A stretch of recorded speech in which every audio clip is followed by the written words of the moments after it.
내게로부터 눈을 들어 주를 보기 시작할 때 주의 일을 보겠네. 내 작은 마음 돌이키사 하늘에 꿈꾸게 하네. 주님을 볼 때 성령이 나를 변화시켜, 성령이 나를 변화시켜 모든 두려움 사라질 때 주의 일을 보겠네. 황폐한 땅 한가운데서 주님 마음 알게 되리. 주님을 볼 때 모든 시선을 주님께 드리고 살아계신 하나님을 느낄 때 내 삶은 주의 역사가 되고 하나님이 일하기 시작하네.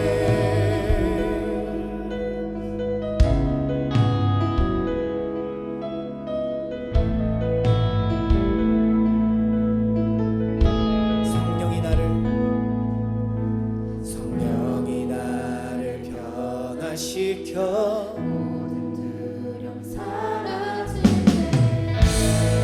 주의 일을 보겠네. 황폐한 땅 한가운데서 주님 마음 알게 되리. 주님을 볼 때 모든 시선을 주님께 드리고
이 시간 마지막으로 한 번 더 고백합시다. 모든 시선을 드립니다. 모든 시선을 주님께 드리고 살아계신 하나님을 느낄 때 내 삶은 주의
시간 우리의 두 손을 들고 한 번 더 고백합시다.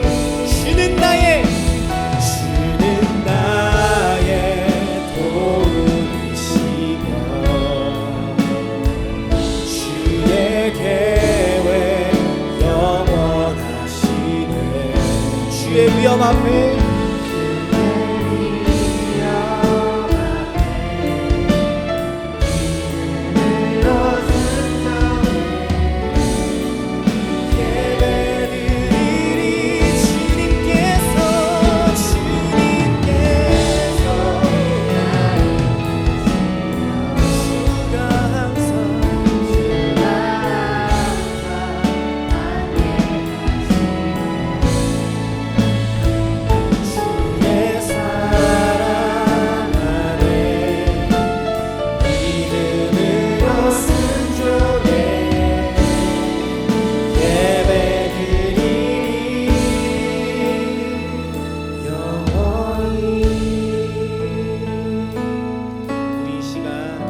가지고 예배를 위해 함께 기도하기 원합니다.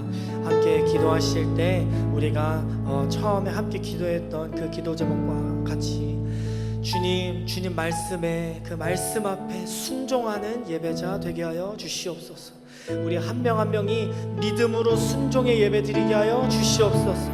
여기 모인 우리가 믿음으로 순종의 예배 드리게 하여 주시옵소서. 주님, 우리의 마음이 주님의 마음이 있는 곳으로 향하고 우리의 시선이 주님을 바라보아야 우리가 믿음으로 순종의 예배 드릴 수 있을 줄 믿사오니 이 시간 이 자리 가운데 임하셔서 믿음으로 순종의 예배 드리게 하여 주시옵소서. 우리 이런 기도 제목 가지고 함께 주님의 이름 부르짖고 기도하기 원합니다. 함께 기도합시다. 주여 아버지, 그렇습니다. 주님, 사랑하는 주님 감사합니다. 주님, 예배하게 하시니 감사합니다. 주님, 주의 위엄 앞에, 그의 사랑 안에, 주님의 그 위엄 앞에, 사랑 안에, 그 은혜 안에, 주님 말씀 앞에 순종하는 예배자, 믿음으로 순종하는 예배자 삼아 주시옵소서. 주여 함께하여 주시옵소서. 주님 말씀 앞에, 그 믿음 안에 순종하는 주님 믿음으로 순종의 예배 드리게 하여 주시옵소서. 주여 붙잡아 인도하여 주시옵소서. 아버지 하나님 감사합니다. 주여 믿음으로 순종의 예배 드리게 하여 주시옵소서. 순종하는 예배자 삼아 주시옵소서.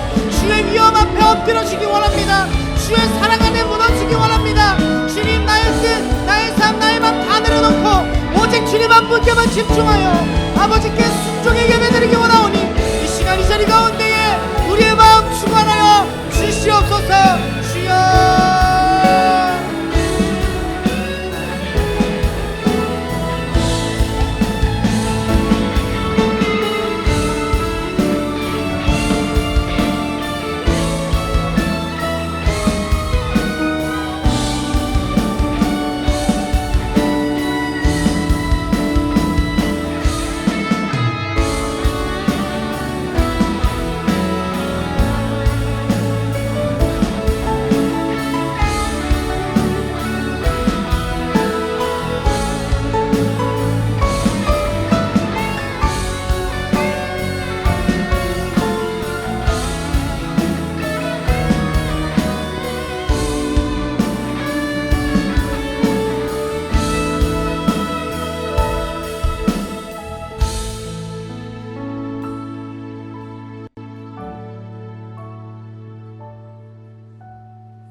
오늘 같이 기도할 나라는 태국입니다.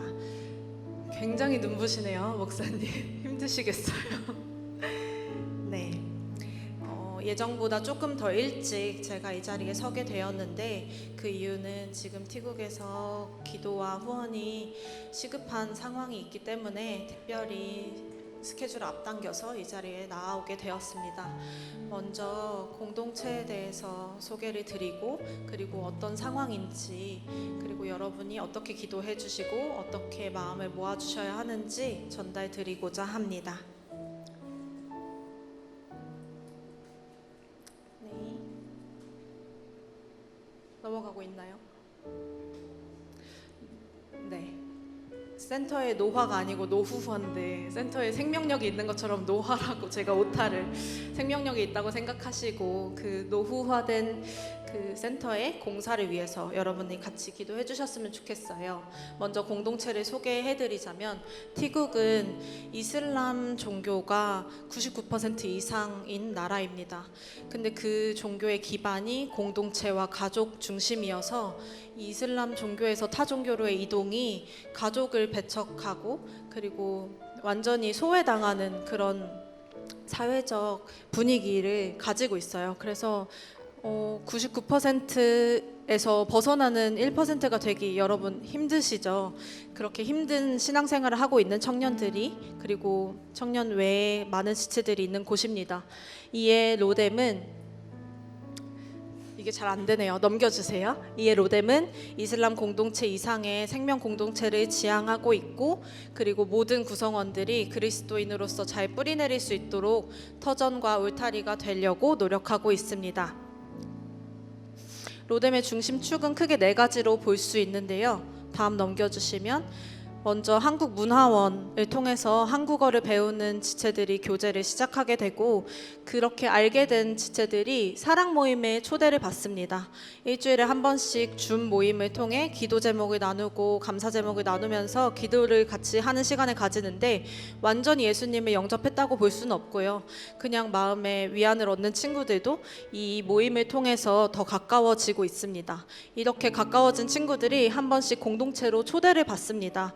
그 로뎀 센터는 한 건물 지하부터 3층까지 있는 건물이 있는데 가정집 같아요. 좀 큰 가정집에 같이 모여서 생활을 합니다.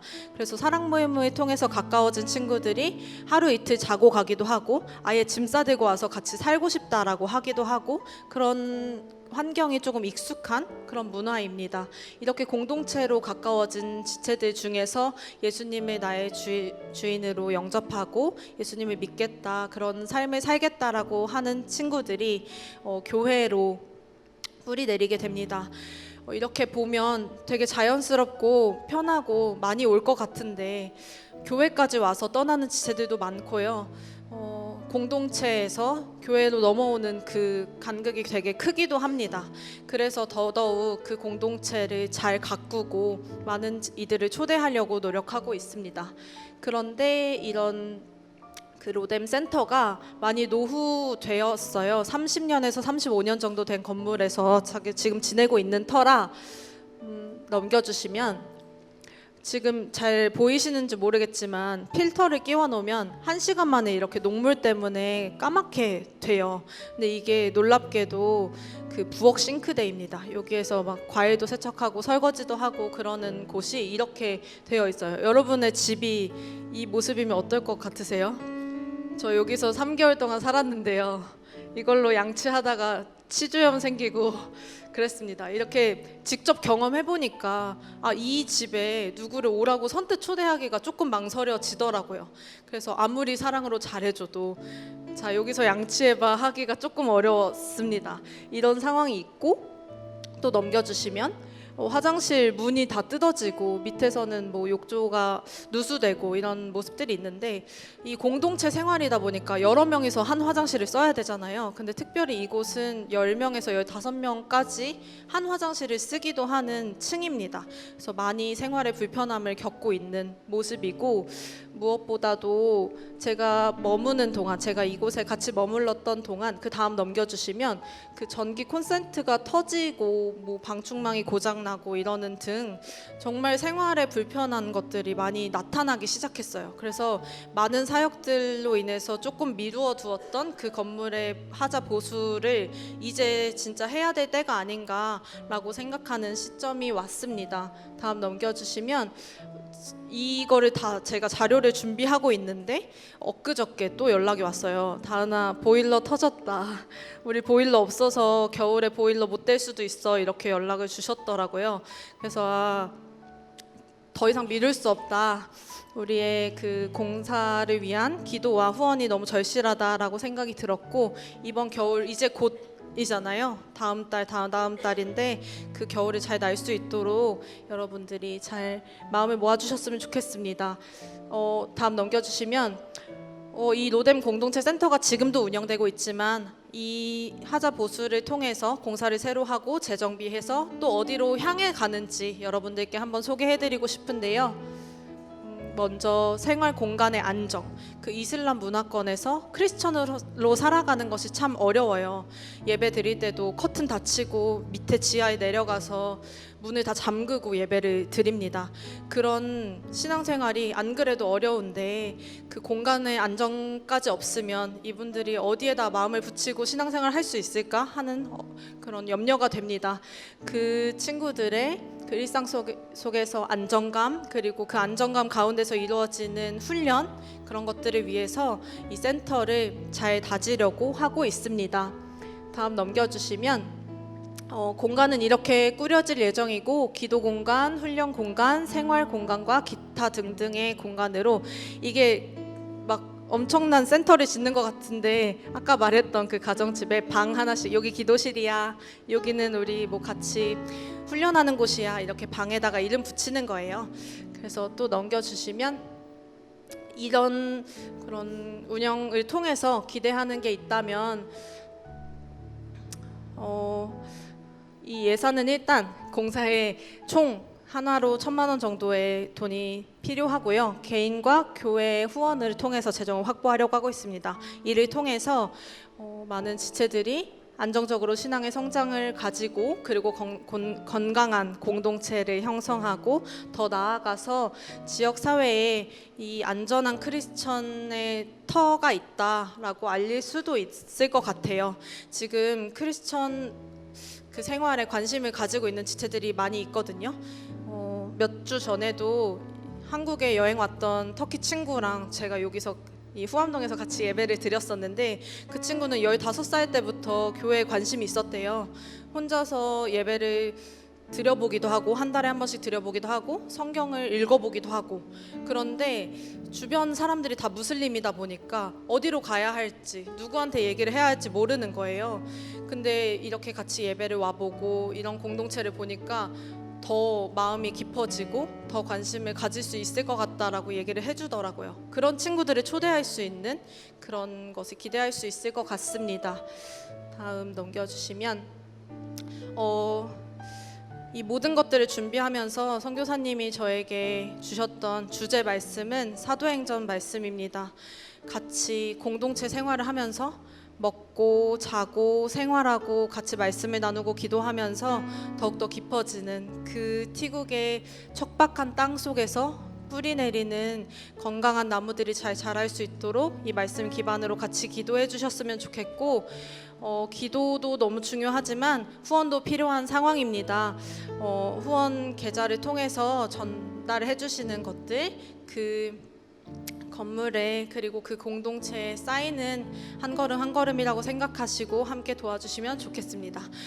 제가 이 선교 기도를 갑자기 준비하게 됐어요. 원래 제 차례가 아닌데 제가 이 차례를 빼앗았어요. 근데 마음이 조금 어렵더라고요. 우리도 공간 이전 때문에 재정이 많이 필요한 상황이고, 우리 교회 생각하기 급한데 이 먼 땅을 위해서 우리가 또 이런 생각을 하고 이 얘기를 다른 사람들의 얼굴을 보면서 할 수 있을까 내가? 근데 기도를 하는데 하나님의 나라를 너무 제가 계산하고 재단 짓고 있다라는 생각이 들었습니다.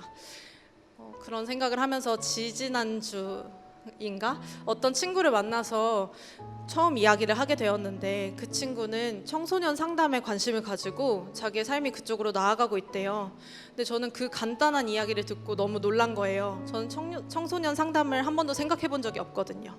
그래서 그때 느낀 건, 이 친구에게 보게 하시는 영혼들과 저에게 보게 하시는 영혼들이 다르고, 여기 앉아 계신 모든 분들도 하나님이 보게 하시는 그 땅이 있고 그 곳이 있을 거라고 생각합니다. 물론 우리가 모두 이 교회를 위해서, 이 장소 이전을 위해서 전심으로 기도하고 함께 해야 하지만, 특별히 이 티국에 마음이 있으신 분들은 티국으로 마음을 쏟아주시고 또 함께 기도해 주시면 좋겠습니다.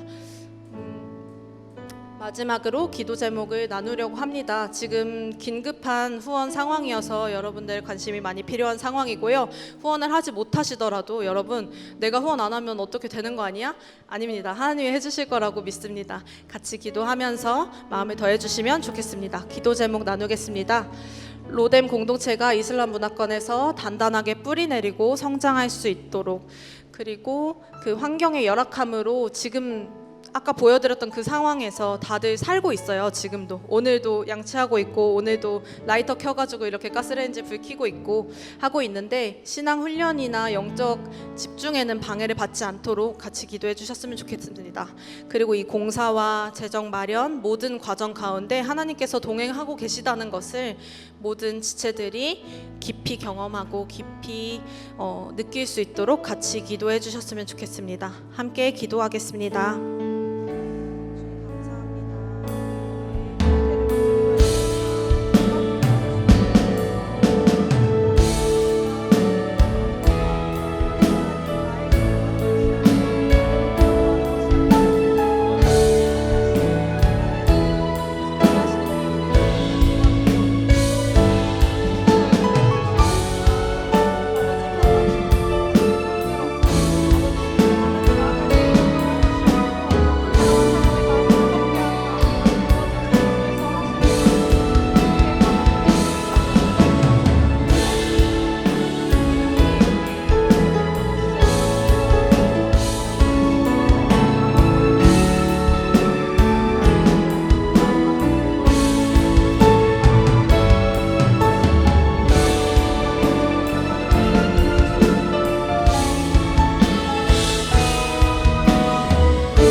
하나님 아버지, 주께 사랑을 입고 주께 사랑을 고백하는 주의 자녀들이 이 자리에 모였습니다.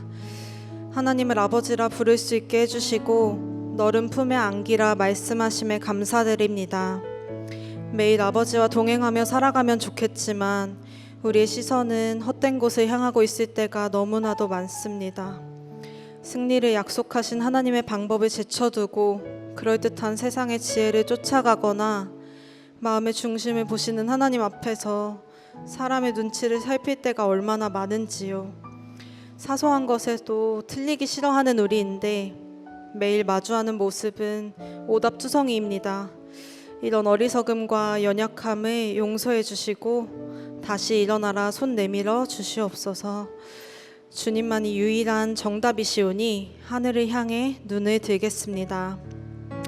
하나님, 우리를 기쁨의 교회로 불러주셔서 감사합니다. 오늘은 특별히 하루하루가 다시 새롭게 세워지고 있음을 실감합니다.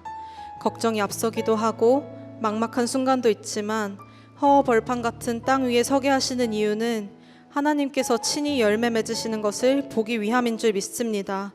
기쁨의 교회가 아니었다면 하지 못했을 찬양과 기도를, 기쁨의 교회가 아니었다면 보지 못했을 열방의 그 꿈을 주님께서 허락하시고자 한 사람 한 사람 부르셨사오니 역사의 현장 가운데 관중처럼 지켜보는 이 없게 하시고 한 마음으로 눈물과 땀을 쏟아내는 주님의 일꾼들 되게 하여 주시옵소서.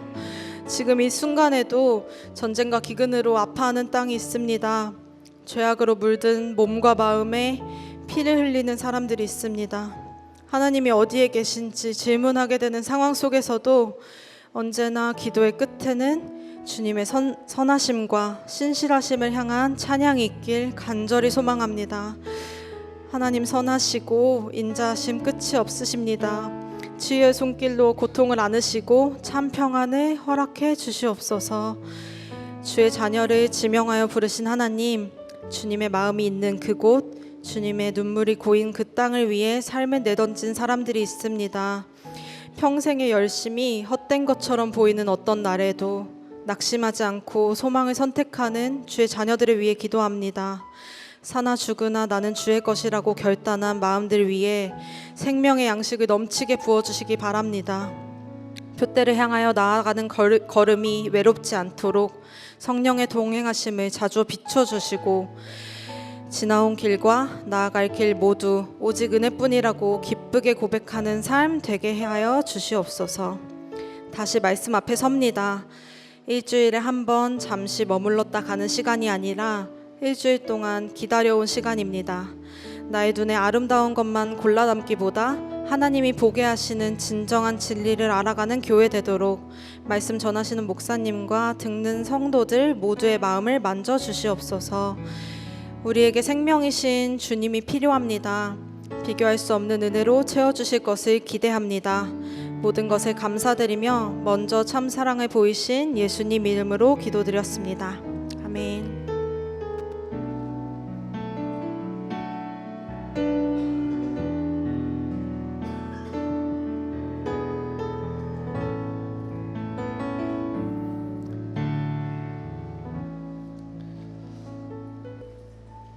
예, 감사합니다. 말씀 나누기 앞서서 여러분 환경을 한번 보시면 좋죠?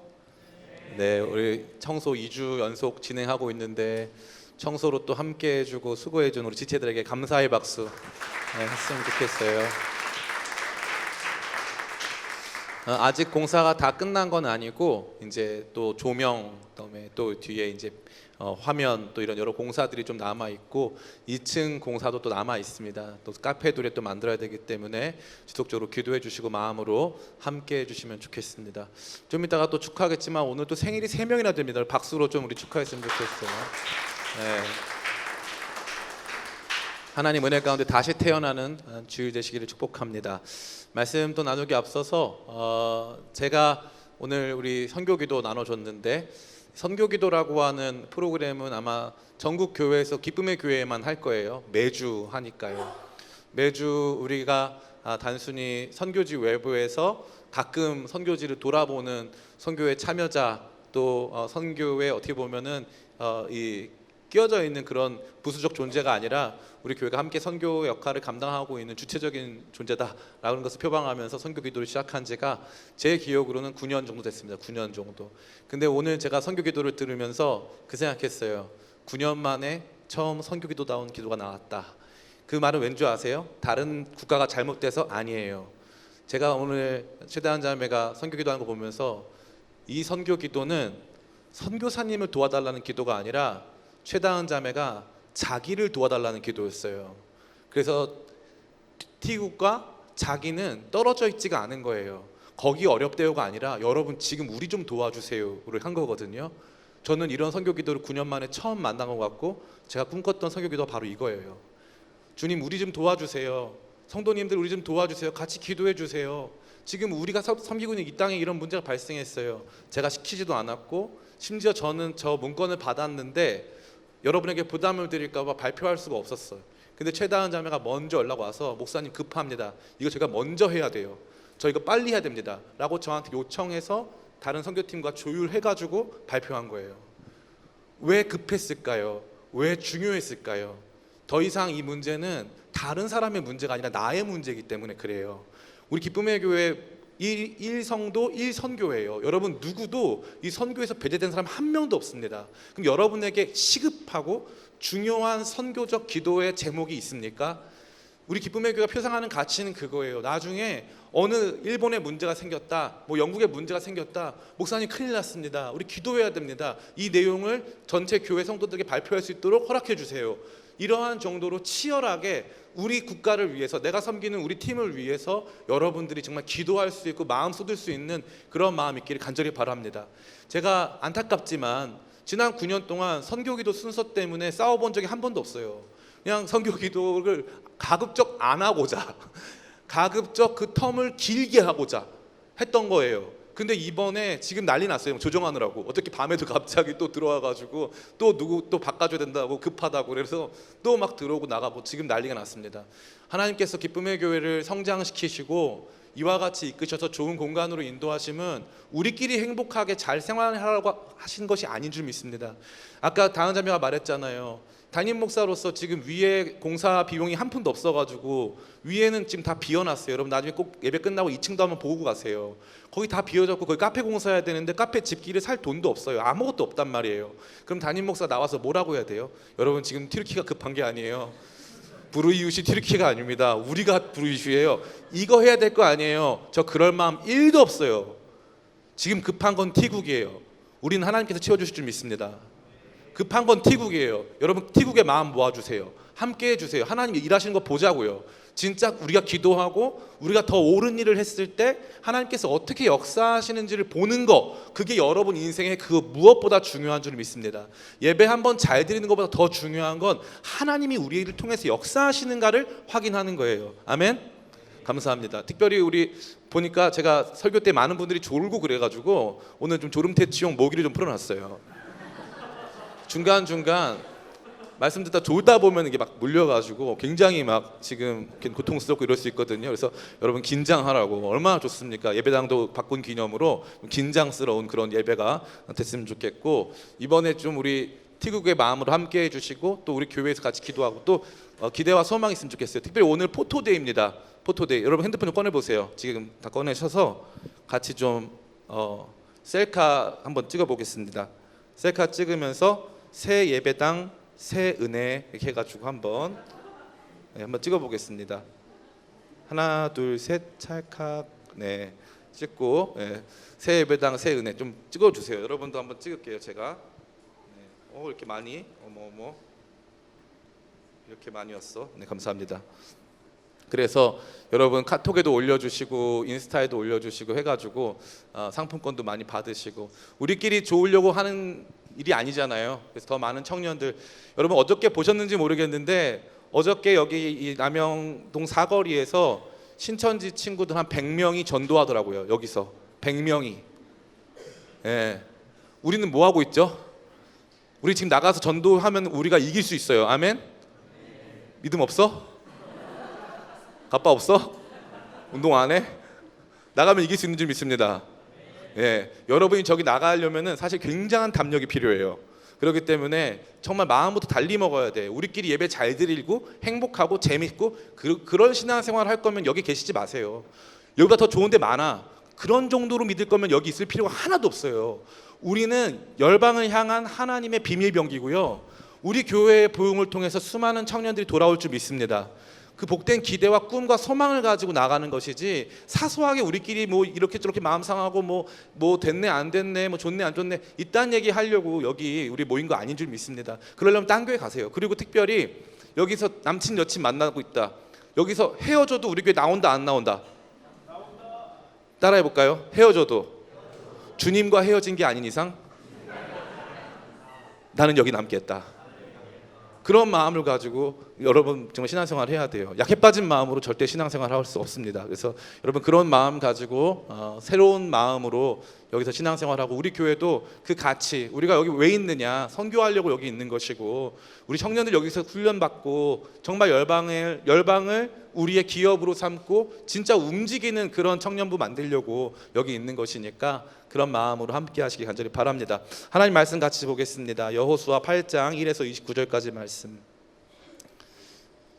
이제 아이성의 정복 장면을 다루고 있는데요. 아주 독특한 기사이기 때문에 여러분들이 여기서 어떤 면이 독특할까라는 마음에 기대를 가지고 한 절씩 나누어 읽기를 바랍니다. 제가 먼저 읽겠습니다. 여호와께서 여호수아에게 이르시되 두려워하지 말라, 놀라지 말라. 군사를 다 거느리고 일어나 아이로 올라가라. 보라, 내가 아이 왕과 그의 백성과 그의 성읍과 그 땅을 다 내 손에 넘겨 주었으니.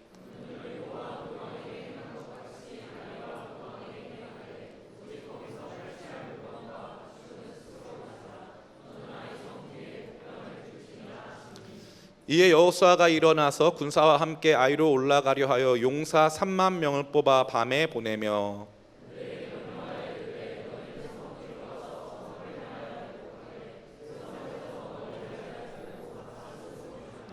나와 나를 따르는 모든 백성은 다 성읍으로 가까이 가리니 그들이 처음과 같이 우리에게로 쳐 올라올 것이라. 그리할 때에 우리가 그들 앞에서 도망하면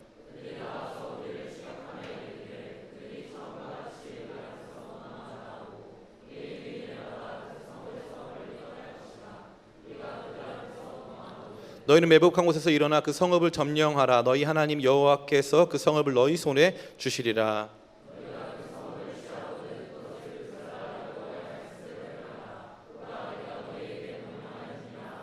그들을 보내매 그들이 매복할 곳으로 가서 아이 서쪽 베델과 아이 사이에 매복하였고 여호수아는 그 밤에 백성 가운데서 잤더라.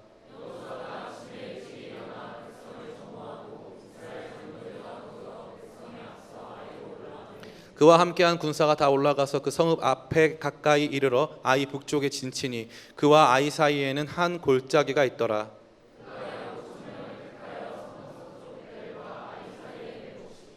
이와 같이 성읍 북쪽에는 온 군대가 있고 성읍 서쪽에는 복병이 있었더라. 여호수아가 그 밤에 골짜기 가운데로 들어가니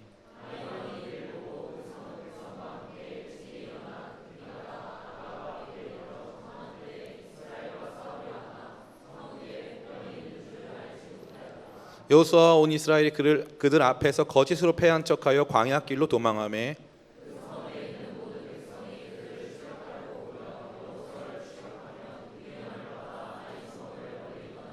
아이와 베델에 이스라엘을 따라가지 아니하는 자가 하나도 없으며 성문을 열어놓고 이스라엘을 추격하였더라.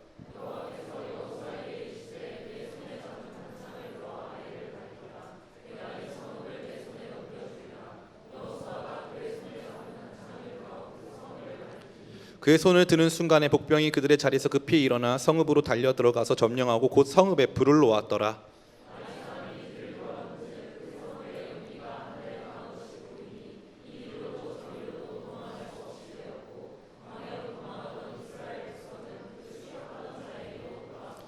여호수아와 온 이스라엘이 그 복병이 성읍을 점령함과 성읍에 연기가 오름을 보고 다시 돌이켜 아이 사람을 쳐 죽이고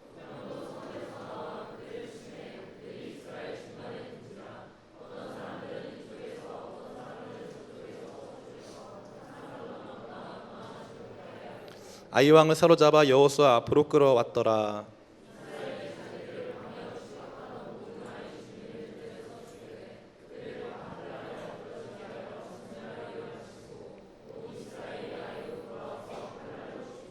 그날에 엎드러진 아이 사람들은 남녀 모두가 12,000명이라.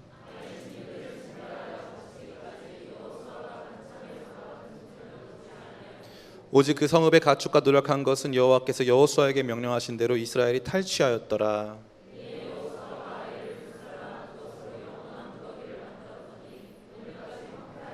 같이 읽겠습니다. 그가 또 아이 왕을 저녁 때까지 나무에 달았다가 해질 때에 명령하여 그의 시체를 나무에 내렸으니 그 성문 어귀에 던지고 그 위에 돌로 큰 무더기를 쌓았더니 그것이 오늘까지 있더라.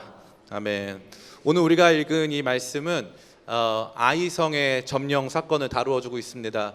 우리가 7장에서 같이 읽었던 이 아이성의 이야기는 사실 이스라엘 백성의 가나안 점령에 있어서 첫 번째 패배 장면입니다. 첫 패배가 너무나도 그들에게는 뼈아팠고 힘든 사건이었습니다. 그래서 여호수아가 옷을 찢고 하나님께 완전히 엎드러져서 주님 이럴 거면 왜 우리를 가나안 땅으로 부르셨습니까? 라고 주님을 원망할 정도의 크나큰 낙심과 절망감이 그들 가운데 찾아왔죠. 참 흥미로운 장면이 아닐 수 없습니다. 가나안에 입성할 때부터 전쟁이 예상되었고 그 땅을 정복하고 점령하는 과정에 있어서 희생과 어려움이 뒤따를 것을 예상했지만 막상 그러한 실패가 다가왔을 때 여호수아를 중심으로 한 모든 이스라엘 사람들이 크게 낙심하고 절망하고 그 마음이 완전히 무너졌던 것을 우리는 확인할 수 있는 것입니다. 근데 흥미롭게도 아이성 7장에 등장했던 아이성 패배에 한 가지 등장하지 않는 말씀이 있어요. 어떤 것이 등장하지 않을까요? 그것은 바로 하나님께서 아이성을 점령하라고 말씀하신 적이 있어요, 없어요? 없습니다. 이게 충격이에요. 그러면 여리고를 이긴 다음에 여리고를 점령하라고 했습니까, 안 했습니까? 했어요. 여리고를 점령하라고 말씀하셨지만 아이성을 점령하라고는 말씀하신 적이 없어요. 그러면 누구 마음대로 간 거예요? 자기 마음대로 간 거예요. 여호수아와 이스라엘 백성들 마음대로 간 거예요. 여리고성을 이기고 났더니 어차피 가나안 전체를 정복하는 것이니까 여리고를 이렇게 쉽게 이겼으니 그 다음에 저 작은 성 아이성쯤이야 쉽게 이길 수 있는 것이고, 하나님의 큰 대원칙, 점령하라는 대원칙이 있으니까 굳이 하나님께 한 번 더 질문할 필요까지는 없겠다라는 판단이 들어서 하나님 말씀 없이 자기들 마음대로 갔다가 거기서 패배합니다. 이스라엘 백성들은 100명 미만의 패배 속에서도 완전한 낙심을 느꼈고, 그 안에서 다시 돌이킬 수 없을 것 같은, 다시 일어날 수 없을 것 같은 크나큰 넘어짐을 경험하게 된 거죠. 그런데 놀랍게도 하나님께서는 그들의 그러한 모습을 굉장히 안타까워 하실 뿐만 아니라 그것을 우습게 여기셨습니다. 너 왜 나한테 엎드려 있니? 왜 지금 여기서 옷 찢고 난리야? 너 이럴 때야? 너 이런 거 아니야. 그 정도로 넘어진 거 아니야 라고 말씀하시는 거죠. 이 다음에 우리가 만나게 되는 오늘 말씀은 바로 그 이후에 아이성의 정복 장면을 다루고 있어요. 그래서 이 아이성 정복 장면은 그 앞선 패배의 모습과 그 뒤이은 승리의 모습을 같이 교차적으로 생각해 볼 때 가장 명확하게 그 의미를 발견할 수 있는 것입니다. 첫 번째 우리가 발견하게 되는 것은 무엇이죠? 우리가 하나님께서 원하시는 일들을 할 때도 실패할 수 있다 없다? 있다는 거예요. 실패할 수 있다. 넘어질 수 있다. 이스라엘 전체의 실패는 아니었어요. 그러나 하나님께서는 그들을 훈련시키는 과정에서 한 사람의 실패를 이스라엘 전체의 실패로 간주하셨습니다. 이 전체의 정복 전쟁에 있어서 한두 사람의 개별적인 행동이 이스라엘 전체에 영향을 미칠 수 있음을 하나님께서 경고하시고 그들로 하여금 학습하게 하신 사건이죠. 어찌됐건 그들을 모두가 이것에 대한 실패, 패배감을 느꼈다라는 것이죠. 오늘날 이 시대는요, 굉장히 이 실수하는 것을 두려워합니다. 그래서 제가 종종 말씀드리지만 나락간다 이 표현을 너무 많이 써요. 그래서 이제 앞에 질문을 하는데, 예를 들어 제식 형제 빨간 당을 좋아하나요? 파란 당을 좋아하나요? 공산당 좋아한다고 고백했어요. 네, 지금 이것도 자기 나라가 안 가려고 이제 다 작전을 짠 겁니다. 지금 다른 말을 해가지고 빨간 당, 파란 당이 있는데 공산당 우리나라에 없는 당이거든요. 그러니까 괜히 말해본 거예요. 나라 갈까봐 무서웠던 거죠. 그럼 둘 중에 하나 고르라면, 빨간 당, 파란 당 둘 중에 하나만 고르라면 못 고르고 있잖아요. 고를 수가 없어. 왜냐하면 고르면 그 다음에 어떤 일이 발생하는 거예요? 제식이 너는 뭐 빨간 거 좋아하잖아, 파란 거 좋아하잖아 하면서 사람들이 계속 괴롭힐 것이 예상되니까 못하는 거예요. 나락 퀴즈쇼, 그들도 나락 갔죠. 결국에는 다 우리가 봤을 때 사소한 실수 때문에 다시 재기불능한 상태에 이르를 수 있다라고 하는 두려움이 너무나도 많은 거예요. 이른바 트라우마. 나 그게 트라우마예요. 제가 조심스럽게 말씀드리면은, 상처는 준 사람이 잘못이에요? 받은 사람이 잘못이에요? 네, 많은 사람들이 상처는 준 사람이 잘못 생각해요. 제가 예를 들면은 뭐 제식이한테 제식이는 너무 잘생겼어라고 욕을 했어요. 잘생겼어 라고 말을 하면은 제식이가 나 놀리는구나 하고 상처를 받죠. 그러면 누구 잘못이에요? 제 잘못이에요. 대놓고 놀렸으니까. 제식이는 차은우보다 잘생겼어. 그럼 제가 잘못한 거죠. 제식이한테 분명히 잘못한 거예요. 괜히 저딴 말 해가지고 마음에 상처를 준 거니까 제식이한테. 그런데 일부러 상처 주려고 노력하는 사람이 있어요, 없어요? 가끔 있지만 대부분의 경우에 여러분 보세요. 엄마가 여러분의 인생에 트라우마 남기려고, 여러분 인생에 트라우마 남기려고 그때 도시락을 그렇게 싸주셨을까요? 엄마가 여러분 인생에 진짜 다시 못 올 이불킥 한번 차보라고 시장에서 그 옷을 사오셨을까요? 아닐 거 아니에요. 근데 왜 여러분은 그 상처 받았어요? 친구들이 놀렸어. 여러분 너 그 색깔 진짜 안 어울린다, 너 진짜 별로다, 놀렸어. 여러분 인생에 정말 씻지 못할 상처 주려고 그렇게 했을까요? 더 글로리 찍으세요? 아니잖아요. 그런 경우는 생각보다 거의 없어요.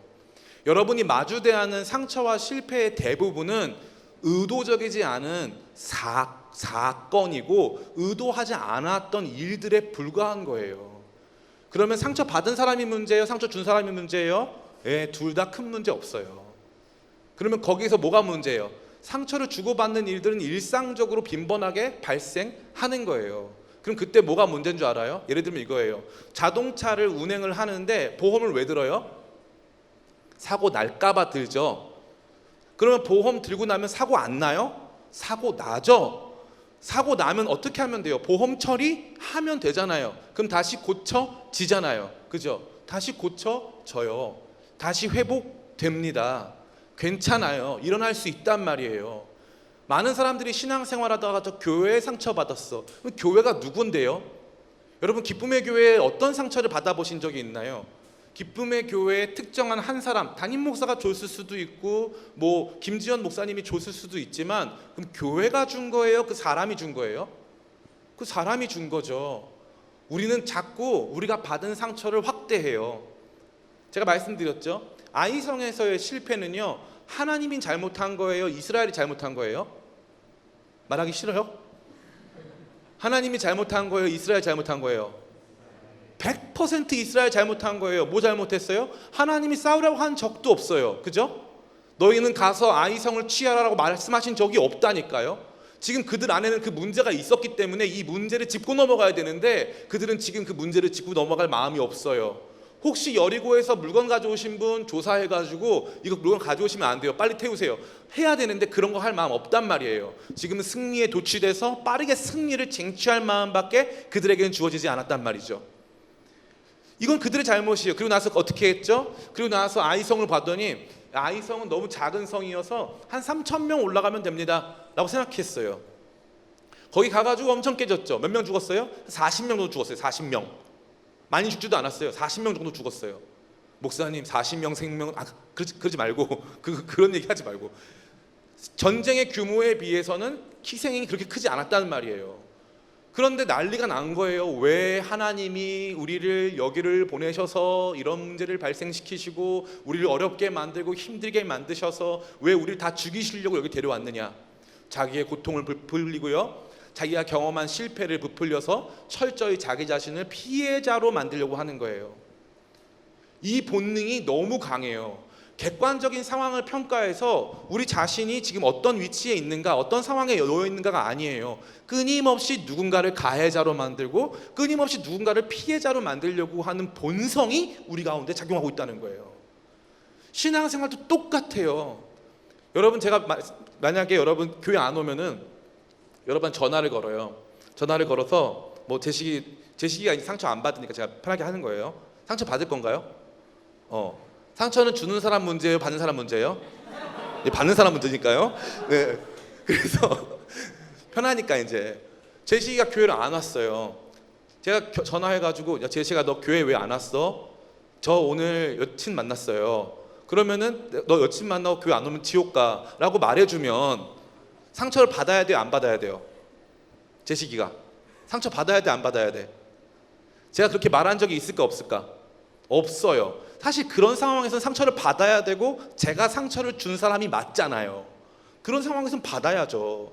그런데 너무너무 안타깝게 그렇게 하지 않았어요. 제시가 그래도 한 주 안 빠지고 매일매일 매주 주일 성수 잘했으면 좋겠다. 근데 어떤 날 그날따라 기분이 안 좋은 거야. 그 말이. 내가 오늘 사실 알바하느라 못 갔는데 목사님께는 다 말씀드리지 못했고 지금 돈이 너무 없어서 알바하느라 못 간 건데 목사님이 전화까지 해가지고 주일 성수를 운운했다 이거예요. 그러면 마음이 상해 안 상해? 상한 거예요. 그러면 그 문제는 제 문제예요, 제식이 문제예요? 제식이 문제잖아요. 진짜로 보세요. 여러분 보세요. 여러분이 여기에 지나가다가 긁혀가지고 그날따라 반바지 입고 자전거 탔는데 지나가다가 긁혀가지고 상처가 났어. 똑같은 물로 샤워했어. 그날따라 아파. 그러면 물이 문제예요, 내가 문제예요? 내가 문제예요. 내가 문제예요. 근데 우리는 왜 엄마는 뭐 물 온도를 이렇게 만들어 놨냐, 모든 것을 남 탓을 하고 그 넘어진 상황과 환경에서 하나님 탓하고 내가 어떤 문제가 있는지를 직면하려고 하지 않아요. 이게 너무나도 큰 문제예요. 하나님께서는 어떻게 하셨죠? 하나님께서는요, 이스라엘 백성들이 오롯이 그러면 너 마음대로 해봐 라고 하시면서 오롯이 그 싸움을 싸우게 하셨어요. 그럼 너 원하는 대로 싸워봐. 그래, 네가 그거 원한다며.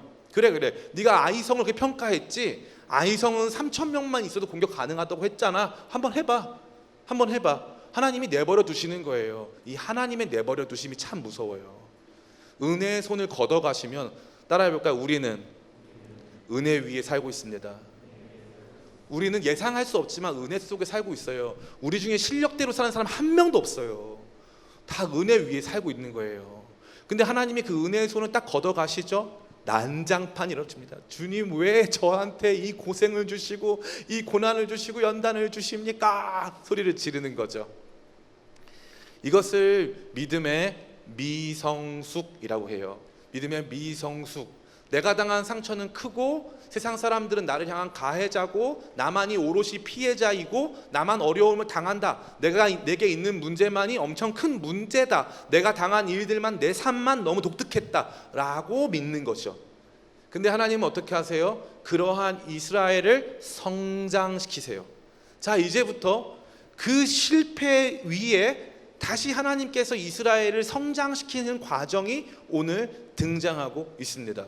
하나님은 어떻게 우리의 실패 이후에 우리를 성장시켜 가시느냐? 1번 따라해 볼까요? 주님의 명령. 주님의 명령이 떨어집니다. 우리 1절 같이 한번 읽어보겠습니다. 시작. 여호와께서 여호수아에게 이르시되 두려워하지 말라 놀라지 말라 군사를 다 거느리고 일어나 아이로 올라가라. 보라 내가 아이 왕과 그의 백성과 그의 성읍과 그 땅을 다 내 손에 넘겨 주었으니. 아멘. 하나님께서 이스라엘을 회복시키는 방법은 이스라엘이 트라우마를 겪었던 아이성에 다시 보내는 거예요. 실패한 아이성으로 다시 보내는 겁니다. 그 성으로 다시 가서 거기서 다시 싸우라는 거예요.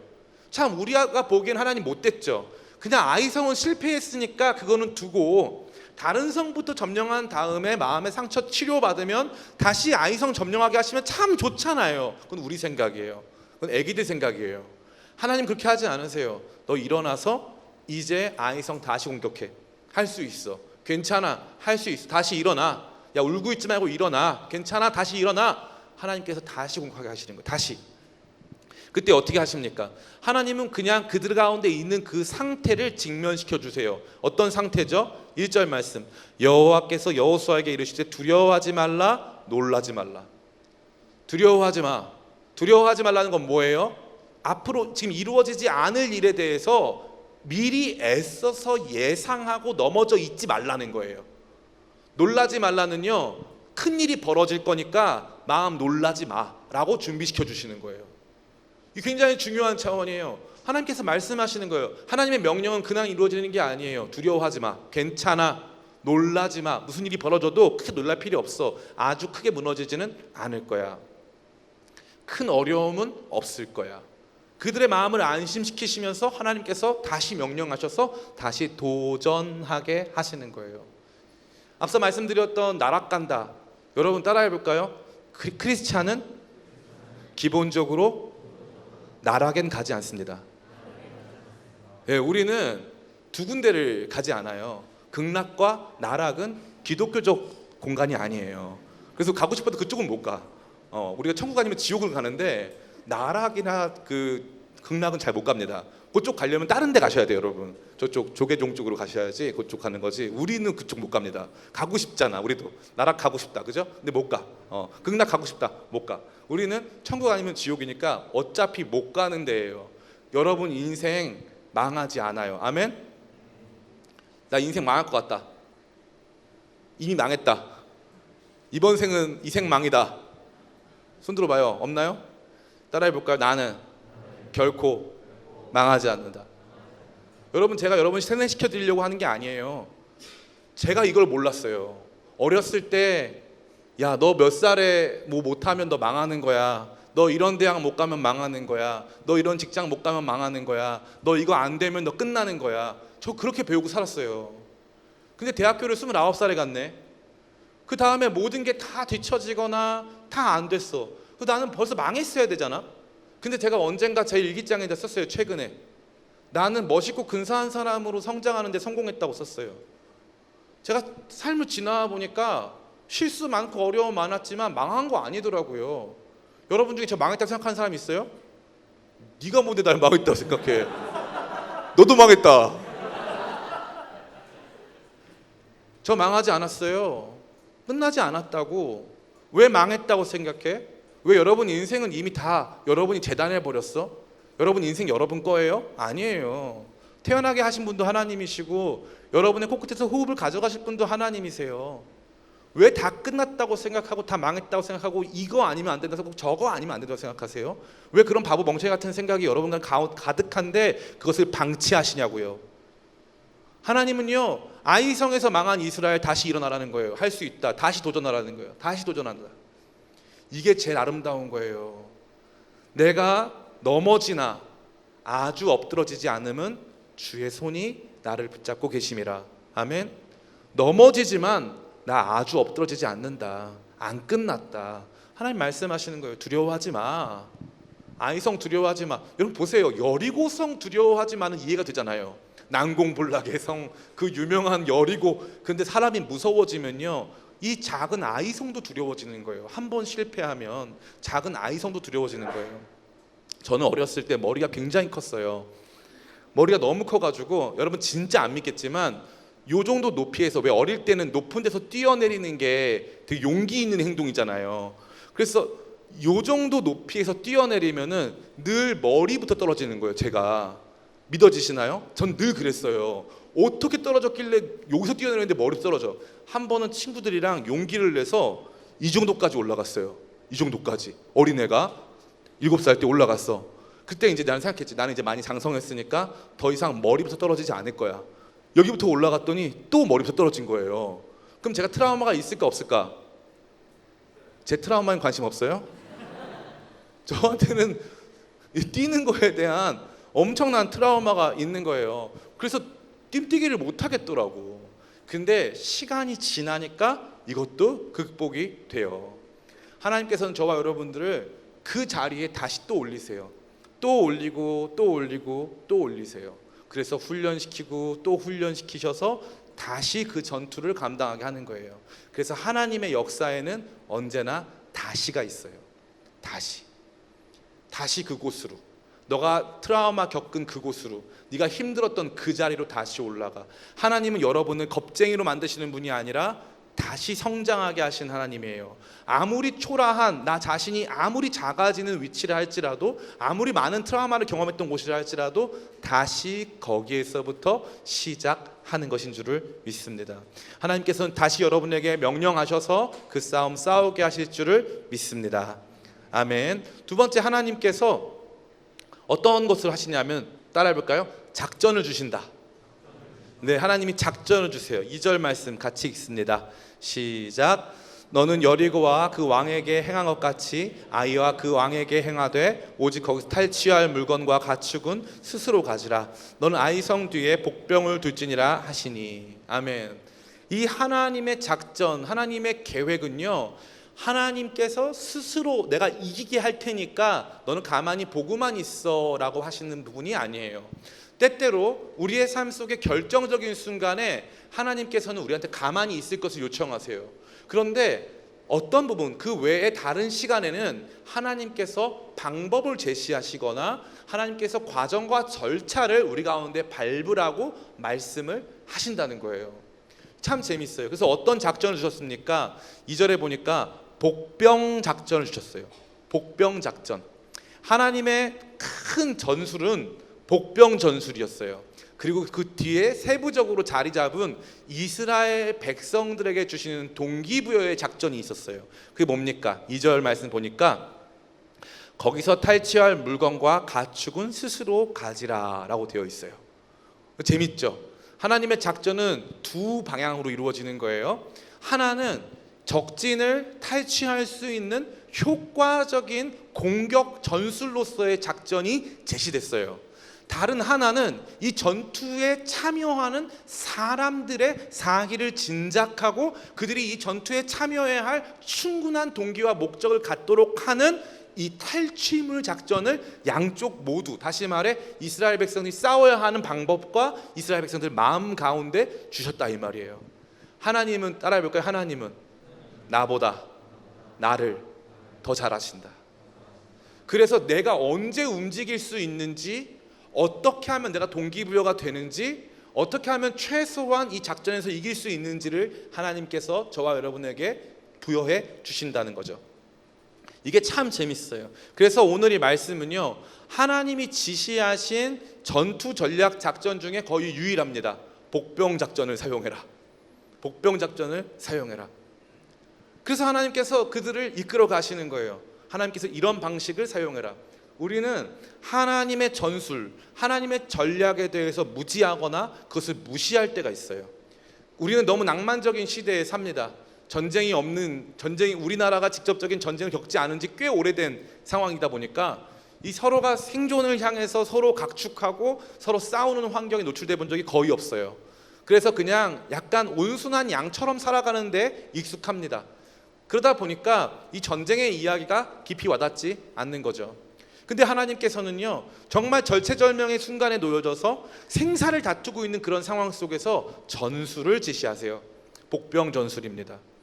구체적이고 세부적인 작전 항목은 등장하지 않았지만 아마도 여호수아가 듣고 한 번에 이해할 수 있는 수준으로 이 작전이 계시된 것처럼 보이는 거예요.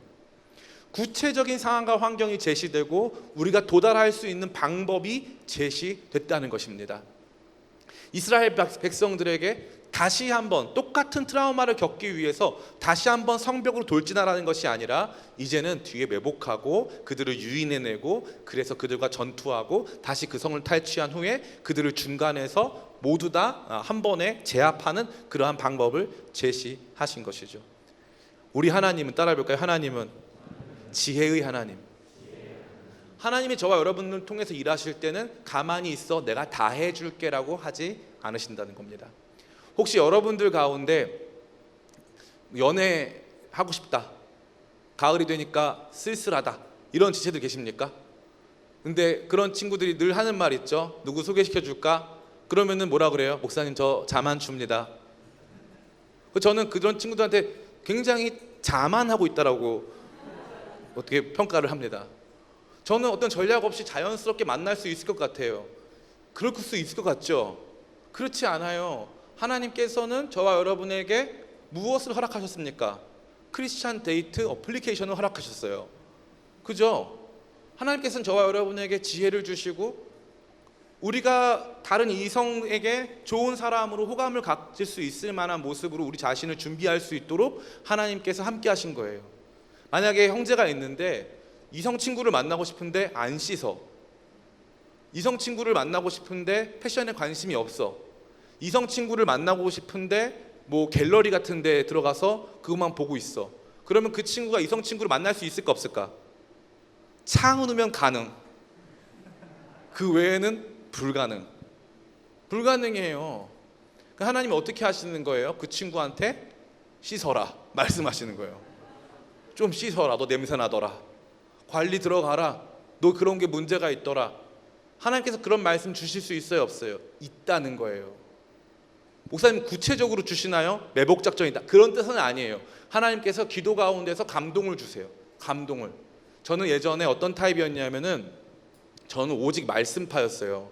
저 아시는 분들은 다 아실 텐데 진짜 오직 말씀과 기도파였습니다. 그래서 이런 거 되게 죄악시하고 막 뒤에 뭐 돌아가고 이런 거 조명 돌아가고 보면 되게 죄악시하고 그랬어요. 근데 그리고 제가 제일 죄악시했던 게 뭐예요? 성형수술. 저희 어머니한테 영향받아가지고 저희 어머니가 뭐라 그랬냐면은 성형수술을 하면은 천국 가서 예수님이 못 알아보신다. 그래서 자칫 천국 가래 애가 지옥 갈 수가 있다. 그래가지고 진짜 그런 말씀 너무 많이 들어가지고 너무 제가 그 부분에 대해서 약간 정죄감을 갖고 살았어요. 그리고 이제 그러다가 이제 많은 목사님들을 만났어요. 많은 목사님들을 만났는데 하나님께서 제가 생각하고 믿었던 방식이 아니라고 그분들을 통해서 말씀하시더라고요. 저 너무 놀랐어요. 난 그게 옳은 줄 알았거든요. 제가 얼마나 도전적인 사람이었냐면 저는 교회를요 전도사 때 개척했어요. 전도사 때 개척하는 사람은 거의 없어요. 다 목사 안수를 받죠. 저는 생각했어요. 저는 세례 요한 같은 사람이니까 광야에 외치는 자의 소리니까 우리 교회는 내가 목사건 전도사건 상관없다. 전도사여도 충분히 잘할 수 있다. 그 믿음 가지고 시작했어요. 아니나 다를까 나중에 그게 문제가 됐어요. 교단도 우리 교단이 지금 우리 교회가 속한 교단은 대한예수교 장로회죠. 근데 원래 우리 교회는 대한예수교 장로회에서 시작하지 않았어요. 우리는 독립교단에서 시작했어요. 일부러 저는 총신대학교 총신대 신대원 나왔지만 그래서 모든 사람들이 다 합동측에 소속되지만 제가 독립교단으로 간 이유가 있어요. 우리는 교단과 상관없다. 오직 우리 교회는 말씀으로만 간다. 누가 뭐래도 우리는 상관없다. 그랬더니 후암동 주민센터에서 전화 왔어요. 기쁨의 교회인가요? 네. 혹시 신천지라고 소문이 났던데 맞나요? 공공기관에서 우리한테 신천지라고 얘기하더라고요. 그리고 우리 교회에서 전도사님들이 신학생들이 정말 많았는데 신학생들이 신대원 진학을 못하는 거예요. 왜냐하면은 서류가 안 나와. 그래서 하나님께서도 마음에 감동을 주셔서 다시 교단으로 들어갔어요. 다시 교단 들어가서도 팔짱 끼고 앉아가지고 저 사람은 하나님의 종, 저 사람은 사탄의 종 막 이러고 있었어요. 제가 진짜로. 왜냐 가면 그렇게 누가 봐도 저 사람은 하나님의 종은 아닌 것 같은 분들이 계세요. 그러니까 다 평가하고 앉았었다고 나는. 근데 너무 놀랍게 그 중에 대표적으로 하나님의 종과 상관없으신 분이 저를 너무 좋아해 주시고 우리 교회를 너무나 도와주는 거예요. 너무 이해할 수가 없잖아. 근데 하나님이 뭐라는 거예요? 요한아 잘 들어. 지금부터 작전이야. 기쁨의 교회 정상화 작전. 너가 원하지 않겠지만 너 이 밑으로 들어가. 그리고 그 교단에 들어가서 거기서 이 노회에 소속돼. 그래서 거기서 주는 서류 받아서 신학생들 진학하고 신학생들 진로 나가는 거 도와줘 말씀하시더라고요. 저는 그거는 하나님 뜻이 아닌 줄 알았어요. 하나님은 다 방법과 절차를 존중하세요. 저와 여러분들에게도 마찬가지예요. 방법, 과정, 절차, 전략, 전술 하나님께서 그런 것들 통해서 일하신다고요. 하나님이 매복 작전을 말씀하신 것은 여호수아가 아니라 하나님이 먼저 말씀하신 거예요. 하나님이 먼저. 하나님은 지혜의 하나님이시고 시스템의 하나님이세요. 모든 것들을 조율하시고 순서에 맞게, 절차에 맞게, 상황에 맞게 일하도록 하시는 분인 줄 믿습니다. 여호수아가 이거 알았을까 몰랐을까? 알았죠. 여호수아는요 하나님이 매복 작전이다 하면 한 번에 알아들어요. 그런데 매복 작전 그 자체에 대해서 하나님께서 말씀하실 것을 몰랐던 것 같아요. 그 다음부터 하나님과 여호수아의 아름다운 연합, 아름다운 서로가 동역이 시작됩니다. 하나님은요 절차, 과정, 방법을 통해서 일하시는 분인 줄을 믿습니다. 전 여러분들이 이 지혜를 갖기를 축복해요. 그냥 가만히 있는다고 절차, 과정 없이 방법 상관없이 가만히 있는다고 하늘에서 뭔가가 떨어지는 것이 아니에요. 제가 누누이 말씀드리잖아요. 여러분 두 발은 땅을 딛고요. 여러분 눈은 하늘을 보고 또 땅을 보고 번갈아 가면서 봐야 돼요. 가끔 이단 교회가 얘기하는 거예요. 발 떼어라. 발 띄면 내가 다 공급하겠다. 근데 하나님은요 발 붙이라는 거예요. 발 붙이고 하늘 보고 하늘 뜻을 쫓아 길을 보고 걸어와라 라고 말씀하시는 거예요.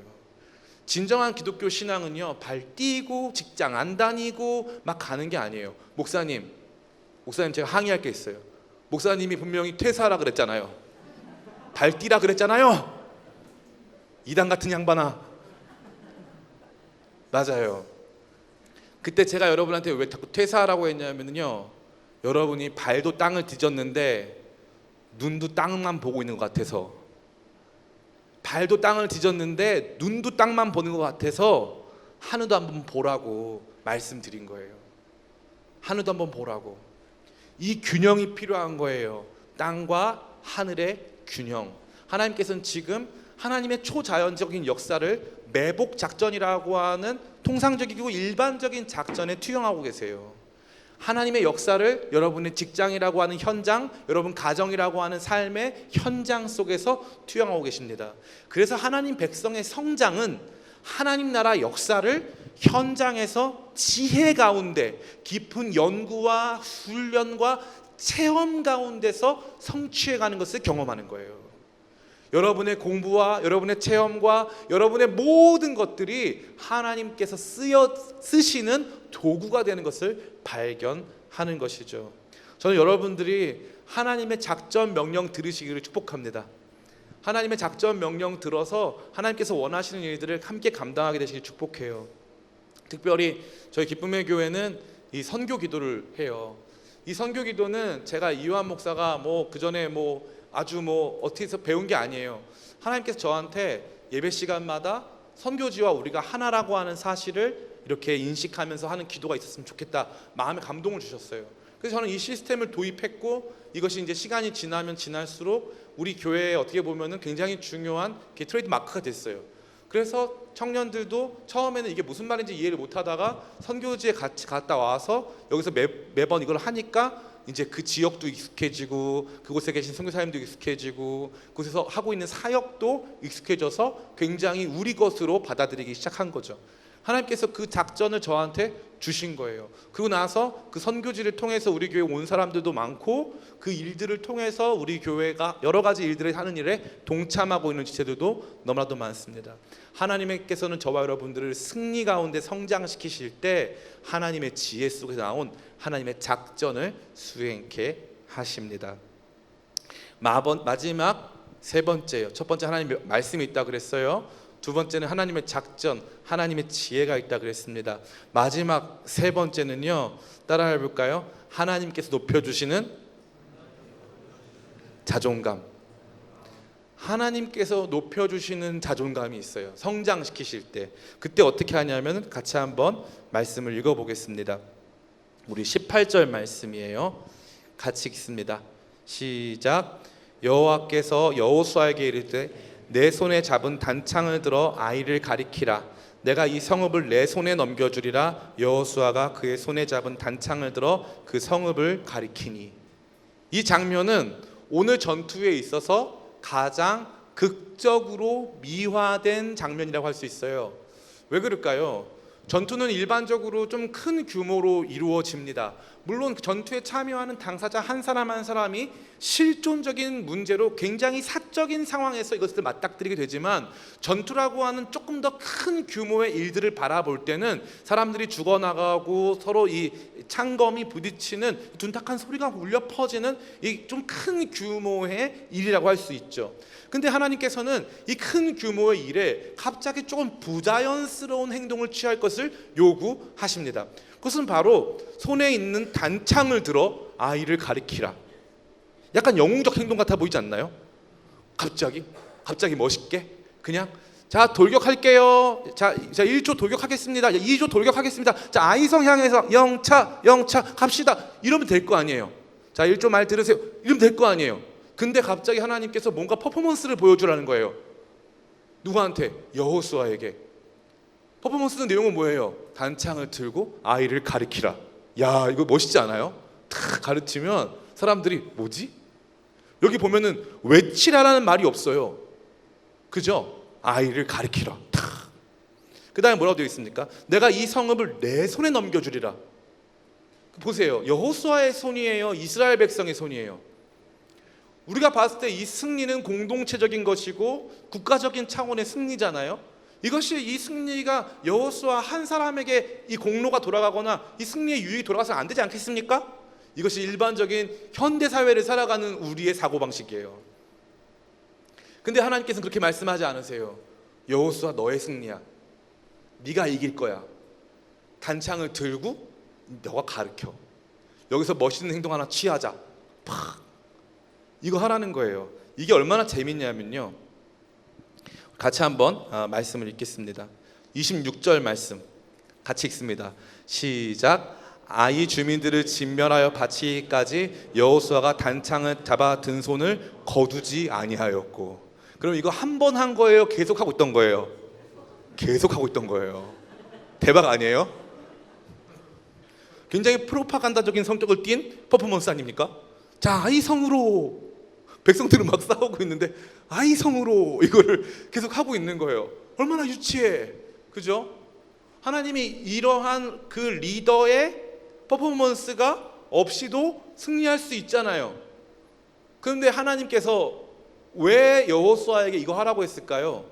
마치 이 승리가 여호수아의 퍼포먼스와 연결된 것처럼 왜 보여주고 싶으셨을까요? 이건 여호수아 때문이었어요. 여호수아는 여리고 전쟁을 펼치면서 딱히 한 일이 없어요. 여호수아는요, 아이성 전투에 있어서 자기가 이 전투를 주도하지 못했을망정 이 전투가 이루어지는 데에서 방조했고 이 전투의 규모를 측정했고 이 전투에 상당한 많은 책임을 지고 있다는 사실을 알아요. 그래서 이 아이성에서 패배가 일어났을 때 제일 먼저 엎드러지고 제일 먼저 무너진 사람이 누구예요? 여호수아였어요. 옷 찢고 머리 풀어 헤치고 재를 뒤집어 쓰고 주님 우리 왜 데려왔습니까? 가장 큰 패배감을 느꼈고요. 이 여호수아가 돌이킬 수 없는 수준의 무너짐, 완전한 좌절을 경험했단 말이에요. 그럼 하나님께서 어떻게 하시는 거예요? 하나님이 세우신 질서가 있어요. 하나님이 세우신 질서는요 언제나 대표성의 원리예요. 그래서 여호수아라고 하는 지도자를 중심으로 이스라엘 백성이 하나 되는 거예요. 이 전쟁에서 그냥 이길 수 있어요. 하나님이 알아서 하실 수 있어요. 그러면 여호수아가 뭐가 돼요? 아무것도 안 되는 거죠. 그럼 하나님은 누구 기를 살려주시는 거예요? 그렇죠, 여호수아 기 살려주시는 거예요. 여호수아가 한 거 뭔데? 아무것도 없는데 하나님께서 여호수아 기 살려주시는 거예요. 하나님 굉장히 합리적이시잖아요. 야 이스라엘 백성 다시 전투하면 야 우리 여차했다가 우리 요거 물건 하나만 챙겼다가도 여차했다가 지금 몰살당할 수 있다는 두려움이 있죠. 전투 나가서 승리해도 내 거 아무것도 없다라고 하는 동기부여도 없죠. 이런 상황에서 하나님 뭐라고 말씀하시는 거예요? 야 이제부터는 나가서 탈취하는 물건 네 거고 가축도 니네가 가져. 그래서 동기부여 주시죠. 실수해도 괜찮다고 말씀하시죠. 다시 이렇게 세워주시죠. 그 마지막으로 누구를 세워주시는 거예요? 여호수아를 세워주시는 거예요. 손에 단창 있지? 그거 잡아 들어. 그럼 보세요. 이 단창이 그 뭐죠? 해리포터에 나오는 라비오사 막 그거여가지고 이 단창에 마술적 힘이 있는 건가요? 아니잖아요.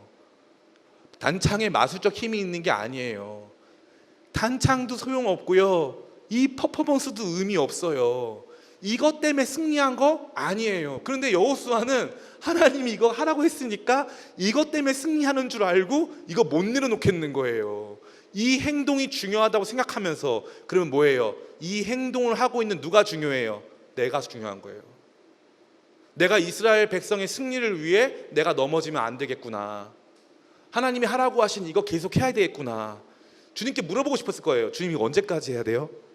저 INFP 참 창피한데 계속 하고 있어야 돼요. 이거 자세 바꿔도 되나요?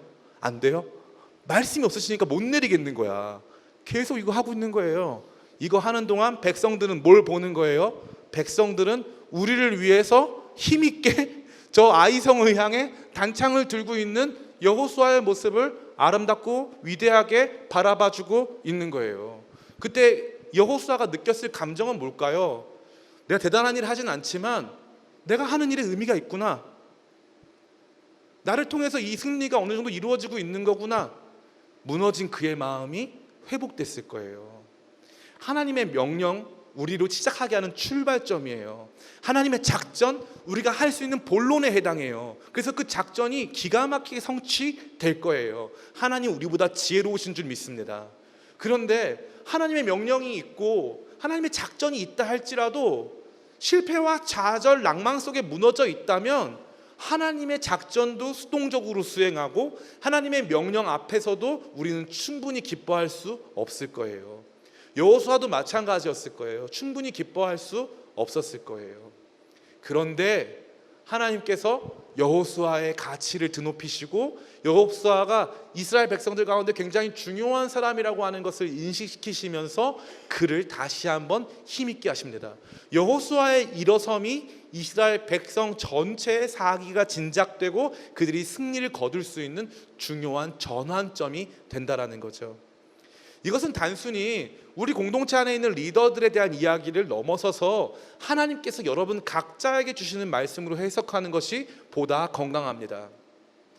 여러분 각자를 향해서 하나님께서 맡기신 일들이 있어요. 하나님께서 공동체적으로 수행하시는 큰 작전과 더불어서 여러분 각자에게 맡기신 그 작은 일들이 있단 말이에요. 그런데 그것이 마치 내가 하는 그 일이 전체의 승리와 연관되어 있다라고 연상되게끔, 그래서 내 역할이 있고 내가 가치 있다고 하나님께서 우리를 다시 승리 가운데 성장시키고 계신 것입니다. 저는 여러분들에게 꼭 이 말씀을 드리고 싶었어요. 하나님의 사람으로 살아가는 동안 어떤 사람들은 이런 얘기를 해요. 그냥 교회 잘 다니고 말씀 잘 듣고 살면 된다. 저는 꼭 말씀드려요. 그러한 종류의 신앙생활은 없습니다. 성경 어느 것을 갖고 와서 저를 납득시켜 보세요. 그러한 종류의 신앙생활은 없어요. 하나님은 저와 여러분들을 하나님 나라 백성으로 인도하셨어요. 개인적 선택에 의한 것이 아니라 하나님 나라 백성 되게 하신 거예요. 여러분 생각해 보세요. 나는 대한민국에 태어나려고 작정해서 대한민국에 태어났다. 손 들어볼까요? 대한민국 사람으로 선택했다. 아무도 없죠. 귀화한 형제들은 없으니까 우리 교회에는 아무도 없을 거예요. 그러면은 대한민국 형제들은 무슨 의무가 있어요?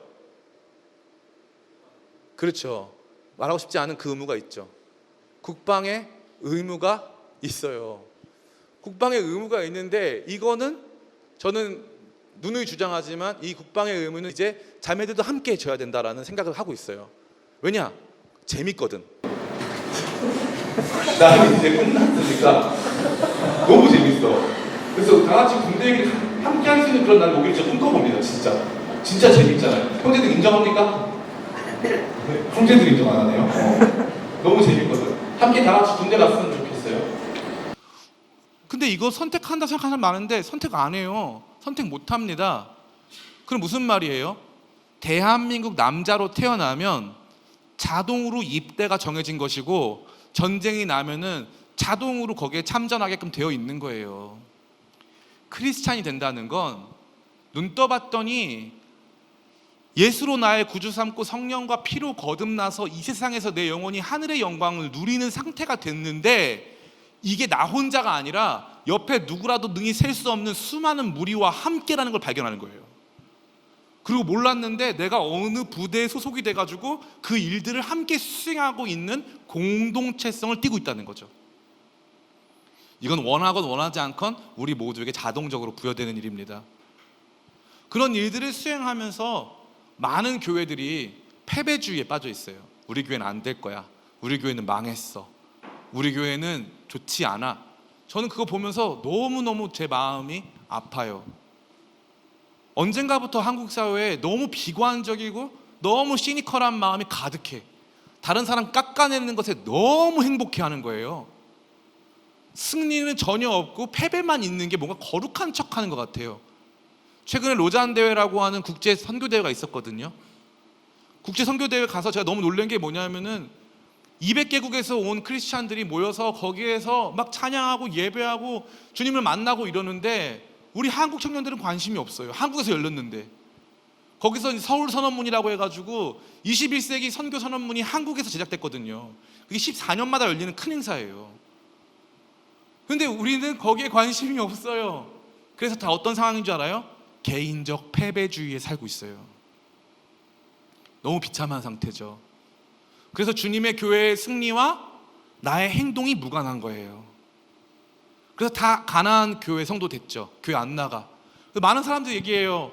안 나가 교회를 만든 거는 목회자들 문제다.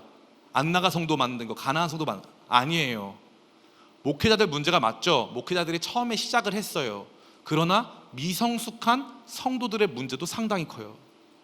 상당히 큽니다. 훈련받기를 거부하고 교회의 공동체성에 대해서 회의를 품는 정말 미성숙하고 무식한 성도들이 너무나 많은 거예요. 그러다 보니까 교회의 본질이 뭔지, 종교개혁적 가치와 의미가 뭔지에 대해서 추구하지 않아요. 내가 하나님 나라 승리를 함께 거두어가는 그 과정과 절차가 어떤 것인지 알려하지 않아요. 내 일상에서 어떤 승리가 있을지 기대하지 않아요. 승리주의는 나쁜 걸로만 생각하고 언제나 패배주의에 사로잡혀 있는 것이 뭔가 좀 더 경건하고 겸손한 모습인 것으로 착각하는 것이죠. 하나님은 하나님 나라 백성을 그런 방식으로 성장시키지 않으십니다. 하나님께서는 저와 여러분에게 말씀을 주실 거예요. 말씀 주시는 것이 하나님께서 저와 여러분들을 성장시키는 첫걸음인 줄 믿습니다. 아멘.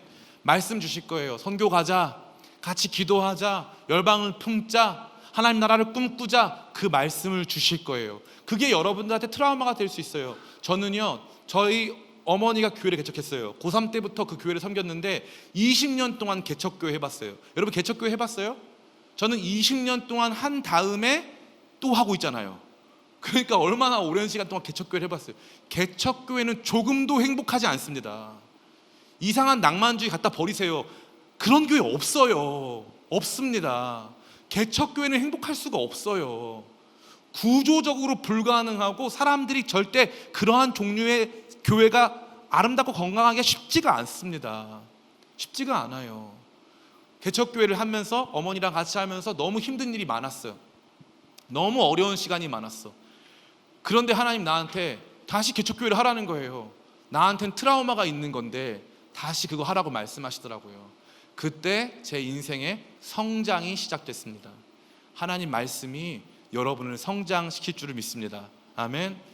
두 번째, 하나님 작전이 여러분을 성장시켜요. 하나님이 어떠한 절차와 과정으로 여러분을 인도하실 거예요. 너 부끄럽겠지만 이 학교 들어가라. 너 힘들겠지만 이 상황을 견뎌내라. 너 이 회사 들어가서 여기부터 시작해라.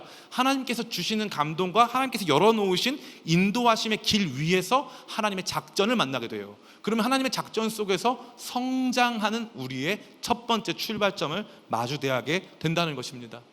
마지막 세 번째 뭐라 그랬어요? 하나님이 엉뚱한 퍼포먼스를 시키세요. 자존감 회복 퍼포먼스. 단창 들고 저쪽 찔러. 마치 네가 하는 것처럼 근사한 모습 취해. 네가 이 영광 취해. 네가 이 모든 승리를 이끌어가고 있는 것처럼 행동해 라고 말씀하시는 거예요. 여호수아가 관종이어서 이렇게 하고 싶었을까요? 아니에요. 하나님이 그 퍼포먼스 취하라고 하신 거예요. 모세가 어떻게 했죠? 이스라엘 백성들이 아말렉과 전투할 때 산에 올라가서 팔을 들었어요. 근데 너무 놀랍게 모세가 팔을 내리면 지고 모세가 팔을 올리면 이겼어요. 마치 모세의 팔에 마술적 힘이 있어서 이 모든 전황을 주도하는 것처럼 보이게 했단 말이에요. 그 말은 뭐예요? 하나님이 모세야, 너는 이 전투에 중요한 사람이야. 여호수아야, 너는 이 전투에 중요한 사람이야. 저희 교회가 이 일을 할 때, 남영동 이전을 꿈꿀 때 어떤 한 자매가 목사님 저희 특별 새벽 기도해요. 저는 그게 싫었어요. 솔직히 특별 새벽 기도가 싫었어요. 일단 새벽 기도가 싫고 특별히 싫었어요. 그래서 특별 새벽 기도가 붙으니까 특별히 싫었어요. 근데 그거 하자는 거예요. 저는 거기에 무슨 특별한 역사가 있나? 능력이 있나 생각했어요. 그리고 사람들이 얼마나 싫어할까? 돈 걷는 것도 싫어할 텐데 게다가 특별 새벽 기도까지 하자면 얼마나 싫어할까 생각했어요. 그리고 말씀 준비하기도 싫었어요. 모든 게 싫고 귀찮았어요. 안 하고 싶었어요. 여기로 오는 것도 안 하고 싶었어요. 솔직히 말해서 저는 그냥 동암교회에 있기를 바랬어요. 여러분, 이 자리에 서봐야 돼요. 정말 이 자리에 서봐야 돼요. 나의 작은 결정 하나가 얼마나 많은 사람들을 위태롭게 하고 어렵게 할 수 있는지를 여기서 그 외줄 타는 것 같은 그 순간들을 여러분 경험해봐야 됩니다. 진짜로 너무 어려워. 그래서 난 다 도망치고 싶었어요. 근데 그 자매가 와서 목사님이 특별히 싫어하는 특별 새벽 기도를 하자고 하는 거예요. 근데 제가 그때 그게 하나님 음성처럼 들렸어요. 그 특별 새벽 기도를 시작했죠. 근데 첫날에 보니까, 시작할 때 보니까 특별 새벽 기도를 특별히 하자고 한 그 자매가 안 보이는 거예요. 그래가지고 뭐지? 근데 나중에 왔어요. 나중에 왔어. 근데 너무 놀랍게 그 자매 매일 왔고요. 늦게라도 매일 왔고, 늦게가 포인트지만 매일 왔고 함께 했어요. 마지막에 식당 가자 그래가지고 밥도 먹고 했어요. 제가 그때 무슨 생각 들었는 줄 알아요? 특별 새벽 기도에 없으면 하나님 일 안 하실까요? 하나님 얼마든지 일할 수 있죠. 근데 마치 하나님이 이런 것 같아 했어요. 영광을 특별 새벽 기도회와 특별 새벽 기도회를 하자고 한 그 자매와 특별 새벽 기도를 하고 있는 저 자신에게 돌리시는 것만 같았어요. 그래서 저한테 말씀하신 것 같았어요. 요한아, 잘 들어. 인생에서 어려운 순간을 마주 대할 때 내가 너를 통해 역사할 거니까 그러면 특별히 특별 새벽 기도 같은 거 해. 그때 좀 오바스럽지만 사람들한테 나가서 하나님 살아계신다고 같이 뭐 하자고 해. 손 들고 기도하자고 해. 특별 헌금 하자고 해. 누군가의 헌신을 통해서 일하실 거라고 선포해 라고 저한테 용기 주시는 것 같아 보였어요. 제가 그걸 배운 거예요. 사랑하는 청년 성도 여러분 배워야 될 게 있어요. 하나님은 실패자의 하나님 만들지 마. 그리고 하나님 여러분한테 특별한 일들을 하라고 할 때가 있단 말이에요. 손을 들거나 무릎을 꿇거나 며칠을 드리거나 금식을 하거나 교회에 나와서 청소를 하거나 앞서서 뭔가를 하라고 할 때가 있단 말이에요.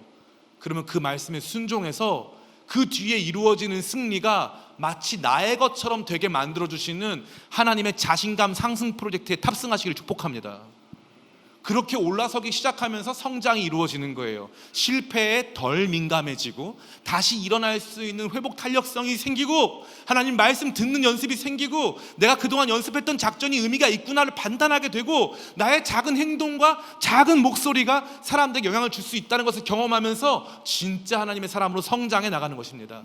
하나님은 지금 이스라엘 백성들을 그 성장 프로젝트로 인도하시는 거예요. 저는 우리 기쁨의 교회도 그 성장 가운데 있음을 믿습니다. 이제 여러분들이 그 성장을 함께 경험하게 될 거예요. 함께 하나님 말씀 듣고 하나님 작전에 동참하면서 하나님께서 우리 각 사람의 작은 헌신과 작은 몸짓을 통하여 역사하신 것을 경험하며 우리 모두가 이 승리의 주역인 것을 확인하면서 같이 성장해 나가는 저와 여러분 다 되시기를 예수님의 이름으로 축원합니다. 아멘. 우리 이 시간 같이 찬양할까요?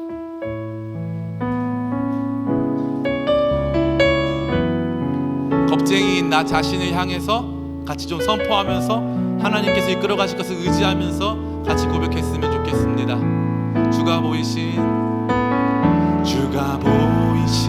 생명의 길 나 주님과 함께 상한 마음을 들이며 주님 앞에 나가니 나의 의로움이 되신 주 그 이름 예수 나의 길이 되신 이름. 다시 한번 주가 보이신 생명의 길 나 주님과 함께 상한 마음을 들이며 주님 앞에 아멘. 나의 의로움이 되신 주 그 이름 예수 나의 길이 되신 이름 예수 나의 길 오직 그가 아시나니 나를 단련하신 후에 내가 정금같이 나오리라. 다시 한번 처음부터 같이 고백합니다. 주가 보이신 생명 나 주님과 함께 아멘. 우리 자리에서 한번 일어나서 고백해 볼까요? 나의 의로움이 되신 주 나의 길이 되신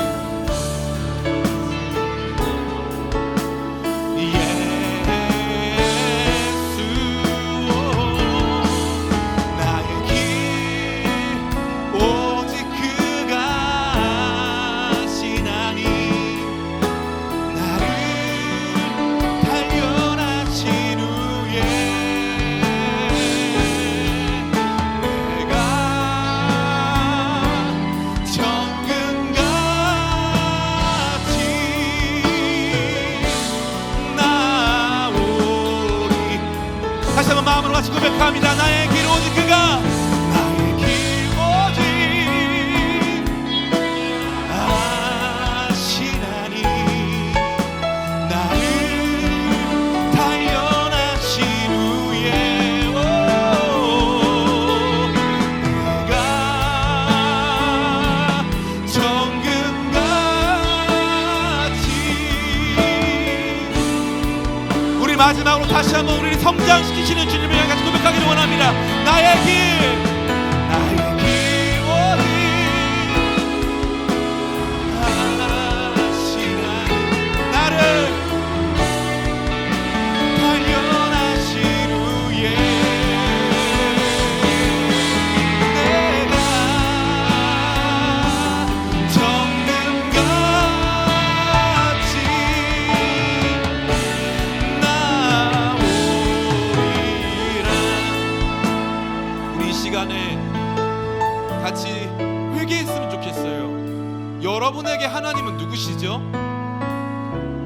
하나님 여러분 인생에 무슨 관련이 있으신 분이시죠? 하나님 여러분에게 상처만 주신 분인가요? 하나님 여러분을 그 자리에 그냥 두고 어렵고 무서운 일은 피하게 하시던 분이신가요? 성경은 주님께서 한 번도 그러신 적이 없다고 말하고 있어요. 야곱이 뭐라고 말하냐 하면은 나의 평생에 나를 기르신 하나님이라고 고백했어요.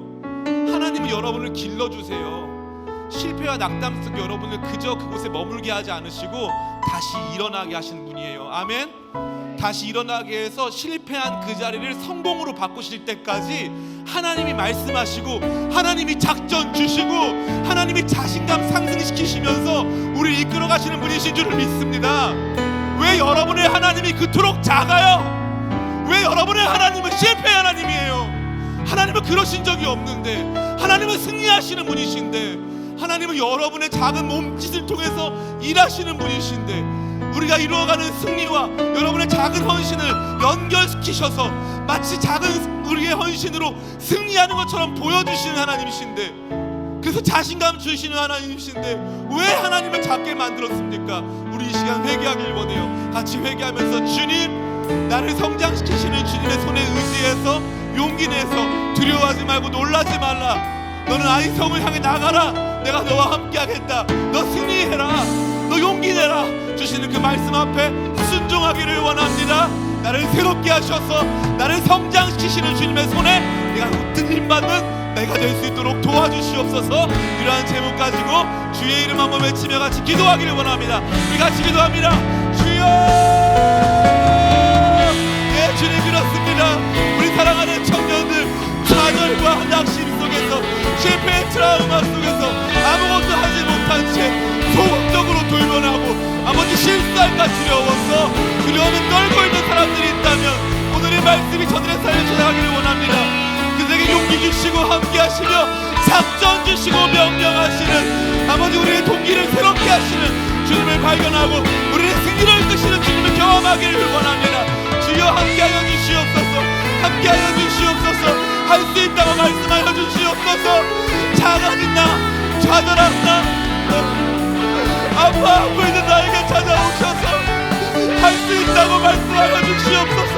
할 수 있다고, 이길 수 있다고,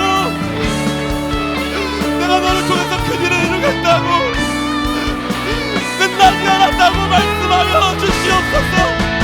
끝나지 않았다고 말씀하여 주시옵소서. 새로워질 수 있다고, 온전해질 수 있다고, 내가 너와 함께 승리하겠다고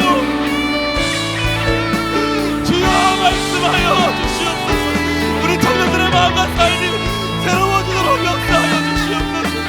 모든 좌절은 떠나가고 모든 슬픔은 떠나가고 주님과 함께 다시 일어날 마음을 하여 주시옵소서. 나의 길, 나의 길, 오직 그가 신한 여러분의 목소리로 나를 단련하신 후에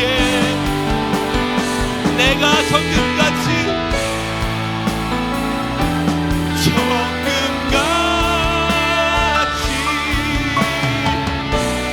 나오. 다시 한번 우리 영혼을 향해 선포하며 고백합니다. 나의 길, 나의 길, 오직 그가. 주님, 저는 제 인생의 길을 모릅니다. 단련하신 후에 내가 정금같이 나오리라.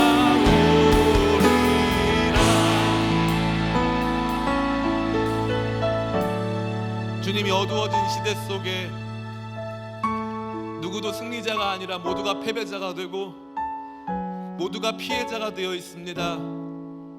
상황과 환경의 피해자요, 적절한 기회에 적절히 대응하지 못한 실패자, 낙오자가 되어져 버렸습니다.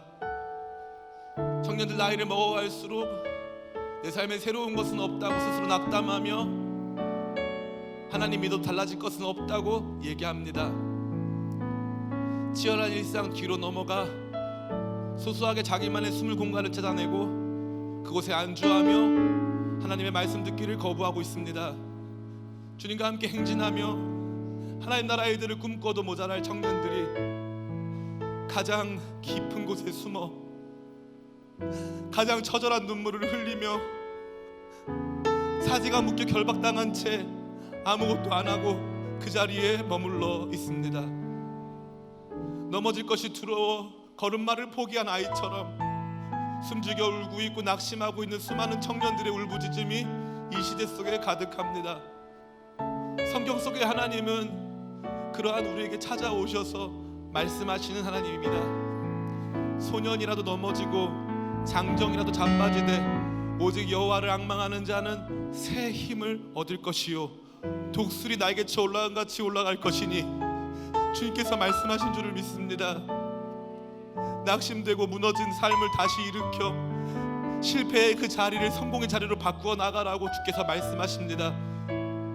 실패가 너무 두려운 나를 향해 두려워하지 말라 말씀하시고, 너무 겁이 많아서 사소한 일에 놀라는 나를 향해 놀라지 말라 말씀하시며, 아무것도 얻을 것이 없지 않겠냐고 묻는 나를 향해 이제 그 승리 가운데 내가 너에게 줄 것이 있다고 말씀하셔서 동기부여 시켜주시고, 어떻게 할지 모르겠다고 말씀하시는 나를 향해 매복 작전이다 작전 말씀해 주시고, 이 승리와 내 인생이 아무 관련 없는 것 같은 나를 향해 단창을 높이 들고 마치 네가 승리의 주역인 것처럼 행동하라고 말씀하시며 내 무너진 삶을 오롯이 일으켜 세우셔서 주님과 함께 승리의 삶으로 나가게 하시는 주님, 오늘 이 말씀이 청년들의 삶 구석구석에 들어가 저들을 새롭게 하기를 원합니다.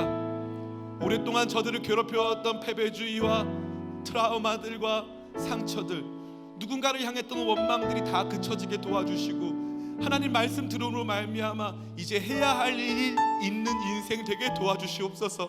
하나님 말씀이 들려오니까 하나님이 아이성 가자, 여리고성 가자 말씀하시니까 거기에 집중하게 되고 그 일들의 가치와 의미를 두게 되어지는 우리 멋있는 청년들 다 되게 도와주세요. 하나님이 매복작전 말씀하시니까 어떻게 하는 건지 궁금해서 공부도 하고 연습도 하게 되어지는 살아야 될 삶의 의미가 충만한 우리 청년들 될 수 있도록 은혜 더하여 주시옵소서. 주님, 우리 기쁨의 교회는 청년들이 세운 청년교회입니다. 장소만 바꿨다고 젊어지지 않습니다. 우리 생각과 마음이 변하게 도와주시고 주의 음성 듣게 하시고 주의 작전에 귀 기울이게 하시고 주의 음성에 순종해서 자신감 회복되고 하나님과 함께 하시는 그 귀한 승리의 주역 될 수 있도록 은혜 더하여 주시옵소서. 그렇게 좌절하고 낭망한 청년들의 삶을 새롭게 하시며 삶을 개척해 나가고 새로운 꿈을 꾸게 하실 것을 믿습니다. 그러한 마음 주 앞에 올려드리며 귀한 예물 드린 줄 믿사오니 예물 받아 흠양하여 주시고 주님께서 원하시는 일이 아름답게 사용하여 주시옵소서. 이제는 사망 권세 이기셔서 우리의 첫 열매가 되신 주 예수 그리스도의 은혜와 우리를 당신의 뜻 가운데 불러주신 아버지 하나님의 극진하신 사랑하심과 오늘도 우리 가운데서 두려워하지 말고 놀라지 말라 말씀하시고 용기 주시며 작전 주시고 우리 자신감 새롭게 하시는 보혜사 성령님의 내주교통인도 충만케 하시는 귀한 역사가 오늘 패배의 자리를 승리의 자리로 바꾸시며 우리를 다시 한번 승리자로 성장시키기를 원하셔서 말씀하시고 작전 주시고 우리의 삶을 오롯이 새롭게 하시는 주님을 의지하여 더 이상 피해자, 패배자가 아니라 이제는 승리자, 치유자 되기 원하여 고개 숙이며 마음으로 결단한 기쁨의 교회 모든 청년 성도들의 머리 위에와 예배장소 확장을 아버지 시작하여 진행하고 있는 기쁨의 교회 위에, 또 지금 급하게 여러 가지 재정과 도움이 필요한 티국 선교지 로뎀 공동체 건물 위에, 그 모든 상황 위에 이제부터 영원토록 함께 있을 지어다. 아멘.